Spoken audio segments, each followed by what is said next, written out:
삼성 바이오로직스 노동조합이 노동절인 오늘 전면 파업을 시작했습니다. 지난 2011년 창사일의 첫 파업인데 노조는 오는 5일까지 파업을 이어간다는 방침입니다. 취재기자 전화로 연결해서 관련 소식 알아보겠습니다. 자, 류원웅 기자, 파업에 참여하는 노조원 규모가 얼마나 됩니까? 삼성 바이오로직스 상생 노동조합에 따르면 직원 5,455명의 73%인 4천여 명이 조합원이고 70%가량인 2,800여 명이 파업에 참여한 것으로 전해졌습니다. 노조는 연차 휴가를 내고 업무에 참여하지 않는 방식을 택했고 오는 5일까지 파업을 이어갈 예정입니다. 다만 파업 기간에 별도의 단체 행동은 벌이지 않기로 했습니다. 노조는 파업 첫날 입장문에서 초유의 전면 파업 사태는 경영진의 의사결정 실패로 인한 것이라며 회사는 즉각 협상에 나서라고 요구했습니다. 이어 한 달 이상 시간 동안 충분한 경고가 있었음에도 회사는 협상에 제대로 나서지 않았고 파업 대응에도 실패했다고 주장했습니다. 삼성 바이오로직스 노사는 지난해 12월부터 지난 3월까지 13차례 교섭을 벌였지만 입장 차이를 좁히지 못했습니다. 존 림 삼성 바이오로직스 대표가 어제 오전 타운홀 미팅을 열었지만 전면 파업을 막지는 못했습니다. 어제 오후에는 중부지방 고용노동청 중재로 노사가 한자리에 앉았지만 여기서도 합의에 이르지 못했습니다. 노조는 채용과 승진, 징계 등 인사와 경영에 대한 노사 합의 명문화와 임금 인상을 요구하고 있습니다. 임금과 관련해선 1인당 3천만 원 경력금 지급과 평균 14% 임금 인상, 영업이익 20% 성과급 배분 등을 요구하고 있습니다.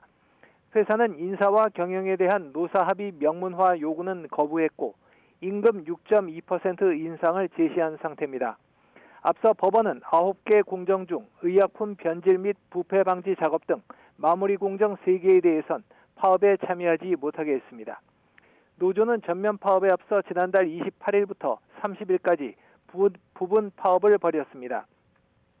노조는 이번 전면 파업을 1차 총파업으로 규정하고 이후 재파업 돌입도 고려하고 있는 것으로 전해졌습니다.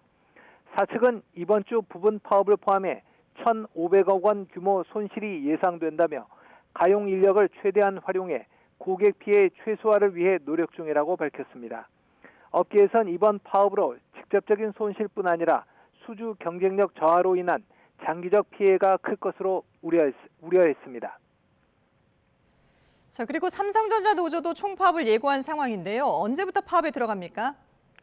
오는 21일부터 다음 달 7일까지 18일간 총파업을 예고한 상태입니다. 총파업 첫날인 오는 21일엔 이재용 회장 자택 앞에서 집회를 열기로 했습니다. 노조 측은 이 자리에서 총파업 계획과 참여 인원을 공개하겠다는 계획입니다. 삼성전자 노조는 총파업을 앞두고 현재 내부 결속을 다지고 있는 것으로 전해졌습니다.